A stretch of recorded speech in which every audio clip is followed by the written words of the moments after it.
Bonjour, j'espère que vous allez bien. Total Energy vient de publier son troisième trimestre et le cumul sur les 9 premiers mois de l'année. Les chiffres ne sont pas extraordinaires, on va le voir dans la vidéo. Alors, est-ce qu'il y a un point d'entrée qui pourrait être intéressant? C'est également un des points qu'on va voir au travers de cette vidéo. Alors, on démarre avec un avertissement. Je ne suis pas conseiller financier et cette vidéo n'a pas pour but de vous proposer un placement financier ou un quelconque conseil d'achat, mais a uniquement un but pédagogique et de partage.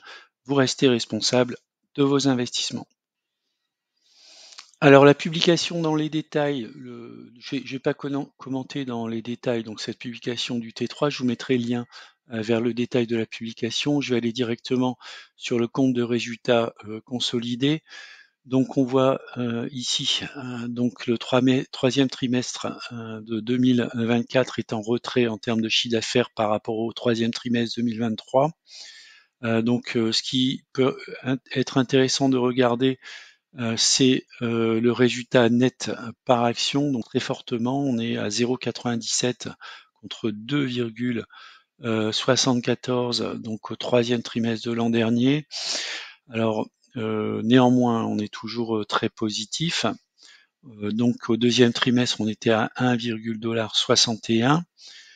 Donc on devrait a priori s'orienter vers quelque chose comme 4 dollars, peut-être 4 dollars et demi sur l'année, ce qui pourrait donner possiblement un maintien du dividende était de 3, si je me trompe pas, de 3,06.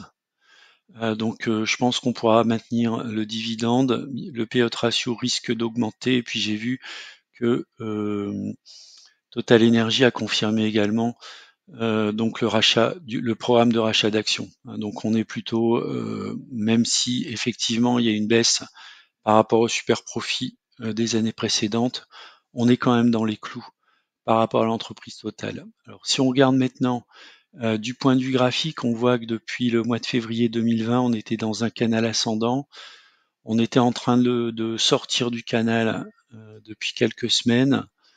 Voilà, on peut dire que maintenant c'est acté, hein, donc on est sorti du canal. Alors maintenant, si on fait un zoom un peu plus important sur cette période, ici, alors on est à la limite donc d'un support de résistance autour des 57,50 €. Si on le franchit à la baisse, et moi c'est une cible, c'est plutôt d'attendre que le cours revienne ici sur les 56,40.